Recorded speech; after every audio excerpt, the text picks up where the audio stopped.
우주의 근본 질서, 하나님은 이성성상의 중화적 본체.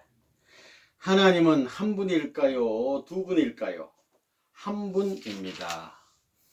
하나님은 이성성상으로 계시는 중화적 본체입니다. 이것은 참 멋진 결론입니다. 하나님은 이성성상의 남성격 주체다 이겁니다.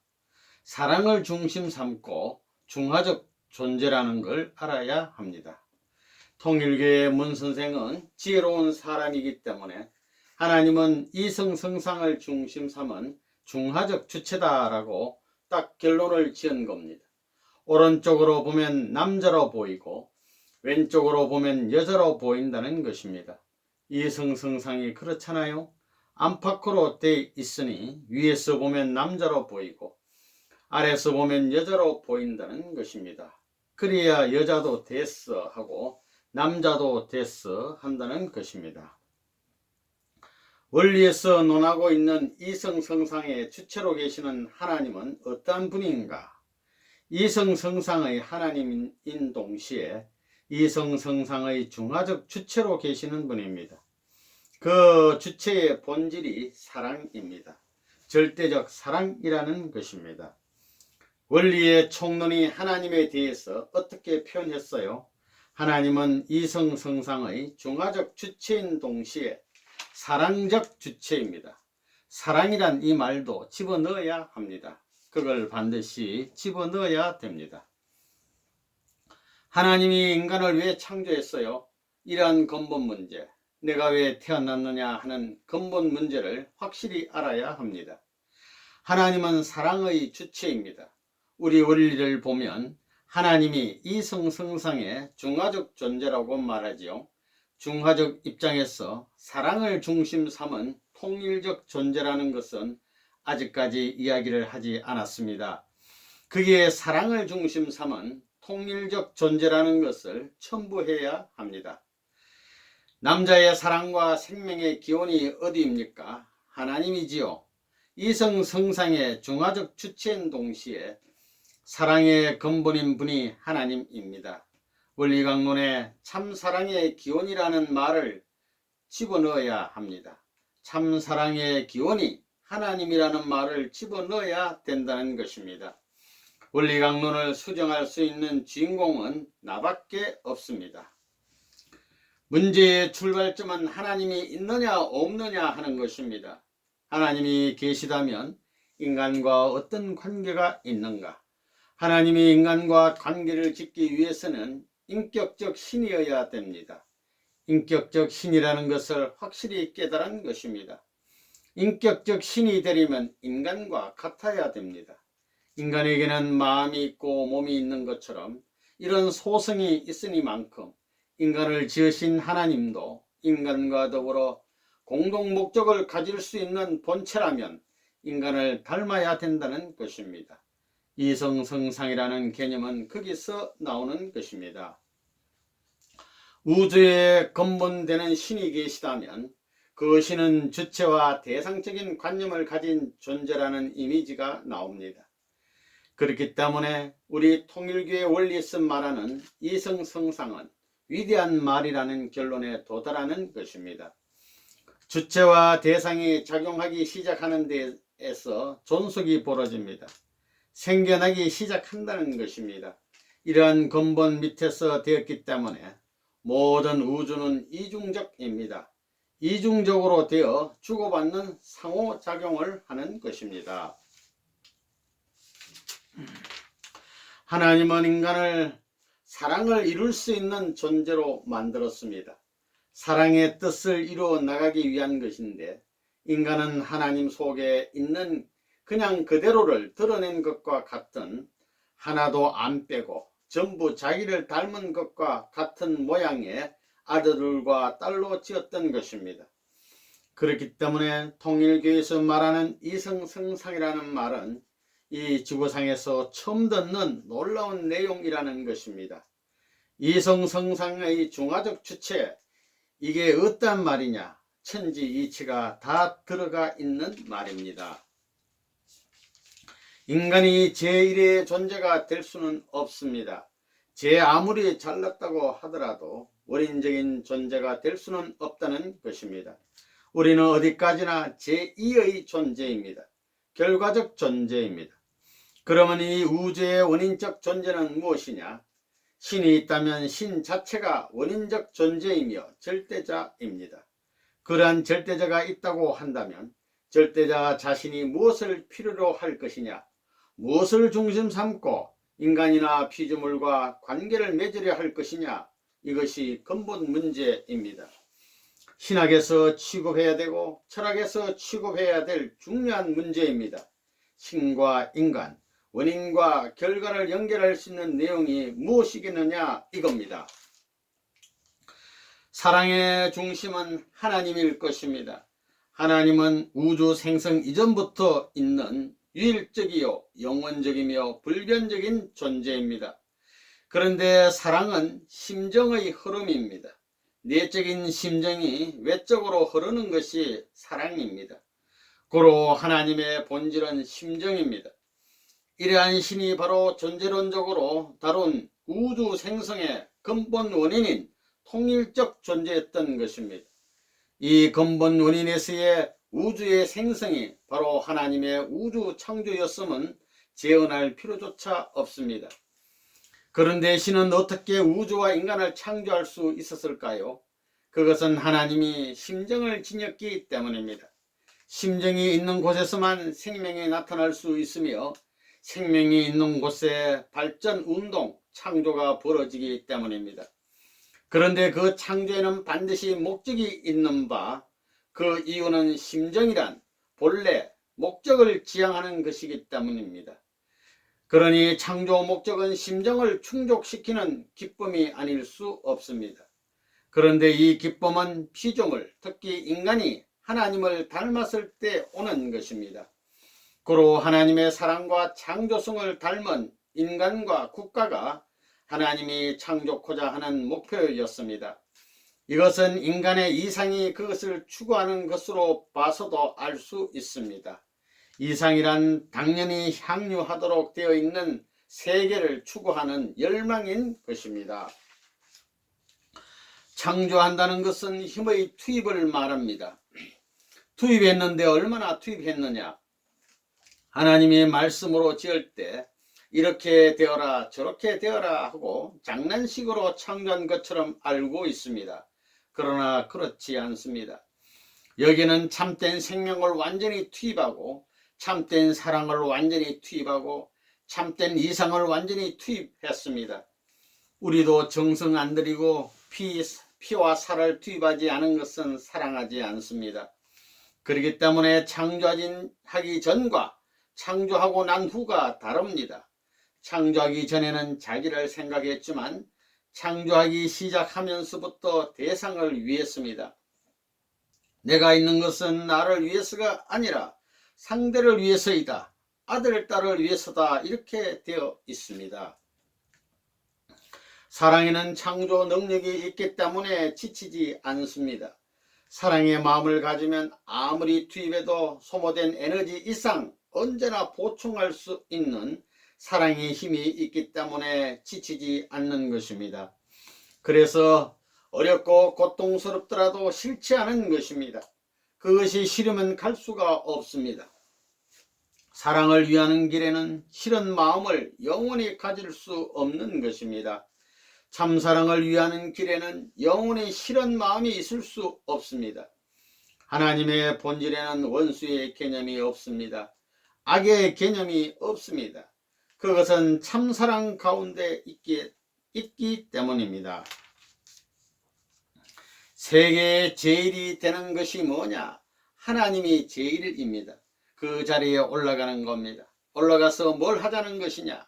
하나님의 사랑을 중심 삼고 우주를 내 것으로 만들자는 것입니다.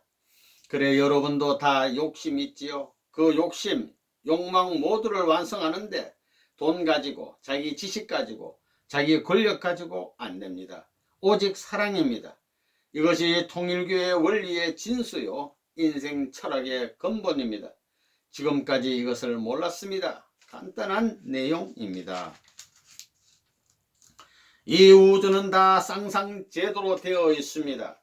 강물 세계도 플러스 이온, 마이너스 이온으로 되어 있습니다. 원소가 다른 것은 아무리 과학자가 연구하고 뭘 하더라도 하나 안 됩니다. 그렇지만 자기와 상대성을 이루게 되면 앞만 떼어 놓으려 해도 하나 되는 것입니다. 쌍쌍제도로 되어 있는데 그 쌍쌍제도의 중심이 뭐냐? 사랑입니다. 식물도 전부 남성과 여성 같은 성품을 중심 삼고 화합해 가지고 씨를 맺게 됩니다. 이래 가지고 본연으로 돌아가는 것입니다. 둘이 합해야 본연으로 돌아가는 것입니다. 갈라 놓았으니까. 그래서 정분합입니다. 힘보다도 작용이 먼저입니다. 작용은 혼자서는 할 수 없습니다. 반드시 주체와 대상이 있어야 됩니다. 이 우주는 쌍쌍제도의 원칙, 공식에 서 있습니다. 쌍쌍제도로 되어 있다는 것입니다. 결론이 그렇습니다. 세계가 얼마나 간단한가 보십시오. 강물 세계도 쌍쌍으로 되어 있습니다. 전부 그렇게 되어 있습니다. 식물도 쌍쌍제도, 동물도 쌍쌍제도, 인간도 쌍쌍제도로 되어 있습니다. 하나님도 이성성상입니다. 그것은 영원한 진리이며 공식입니다. 작용이 있기 전에 우주의 주체와 대상이 있어야 되기 때문에 하나님 자신을 중심 삼고 우주의 근본되는 그분도 주체되는 마음과 대상되는 몸이 사랑의 개념을 중심 삼고 영원히 공존해야 된다는 것입니다. 사랑에서만 영생이 있는 것입니다. 주는 것이 왜 흥하고 줄므로 말미암아 왜 크느냐 하는 그것이 문제입니다. 그것은 하나님이 본래 이 우주를 창조한 당시의 근본과 통하기 때문입니다. 하나님이 창조하려는 것이 잡아당기는 거예요. 주는 것입니다. 주면 자꾸 커지는 것입니다. 모든 것이 주는 개념으로 바뀌면 미국은 점점 커집니다. 자꾸 받으면 모든 것은 작아지는 것입니다. 그게 왜 그러냐 하면 하나님의 창조 원칙에 동반할 수 있기 때문에 우주가 나를 협조합니다. 우주가 나를 협조하기 때문입니다. 이 우주 전체, 하늘나라 전체의 중심축이 무엇이냐? 사랑입니다. 사랑은 생명의 근본이요 혈통의 근본입니다. 그것은 사랑을 중심 삼고 이루어져 있기 때문에 사랑의 축을 따라서 운동을 합니다. 운동이라는 것은 그냥 하지 않습니다. 운동은 반드시 주체와 대상을 중심 삼고 하기 때문에 그 나름의 위치에서 사랑을 중심 삼고 사랑과 관계를 맺어서 행동하는 것입니다. 영원한 사랑에 실적으로 존속하고 싶은 것이 모든 운동하는 것의 목적이 되어 있다는 것입니다. 작용이라는 것은 그냥 하지 않는다는 것입니다. 우주의 근본은 사랑으로부터 시작했습니다. 하나님은 어떻게 해서 생겨났느냐? 사랑이 중심입니다. 그래서 결론은 절대적인 하나님도 절대적으로 복종하고 싶은 이상향을 가져야 된다는 것입니다.